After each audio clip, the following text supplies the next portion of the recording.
Assalamualaikum warahmatullahi wabarakatuh. Saya atas nama Siti Jumria dari kelas manajemen 233A Sekolah Tinggi Ilmu Ekonomi Makassar Maju.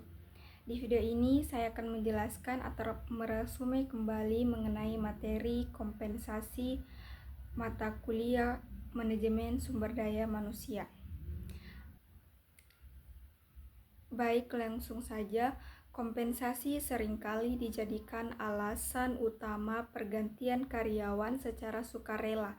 Sebuah survei yang dilakukan oleh Jobvite menemukan bahwa pendanaan adalah faktor utama untuk meninggalkan pekerjaan selama tahun 2018 dengan 19% pencari kerja.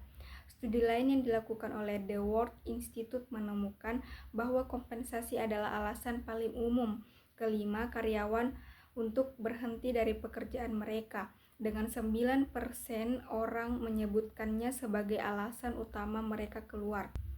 Sedangkan dari sisi pengusaha, gambaran kompensasi ialah pemberian imbalan kepada karyawan sebagai bentuk balas jasa atas kesediaan mereka dalam menjalankan tugas sebagai bentuk dari tujuan perusahaan. Hal ini merupakan faktor utama untuk mempertahankan tenaga-tenaga terampil yang ada di dalam perusahaan, yang juga disepakati oleh Reda et al. Tahun 2014.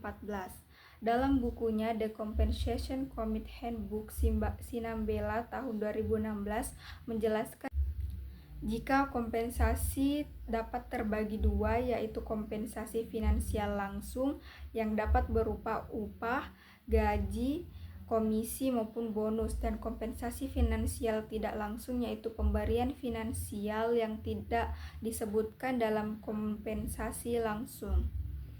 Ini dapat dicontohkan seperti subsidi rumah atau perencanaan pensiun. Namun, Stewart tahun 2020 menjabarkan lagi jika pada kompensasi langsung yang terbagi atas 4 macam dapat dijelaskan, yaitu bahwa upah umumnya diberikan kepada tenaga yang terampil maupun tidak semi terampil.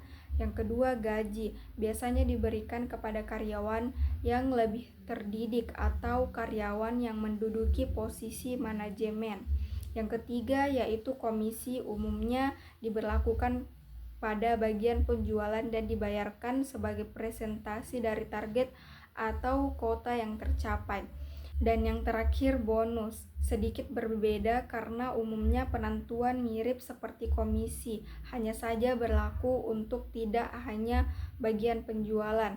Contoh yang umumnya terjadi ialah bonus tahunan yang diberikan sejumlah tertentu berdasarkan presentasi dari jumlah terhadap kinerja karyawan.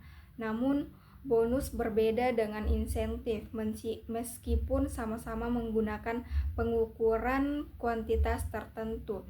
Bonus dapat juga bisa diberikan atas dasar bukan kinerja karyawan, misalkan bonus Imlek, bonus Lebaran, bonus Natal, dan sejenisnya.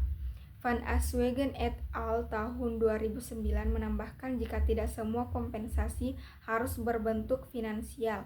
Tambahannya adalah kompensasi non-finansial yang tidak dapat dihitung dalam bentuk uang, misalkan lingkungan kerja yang nyaman.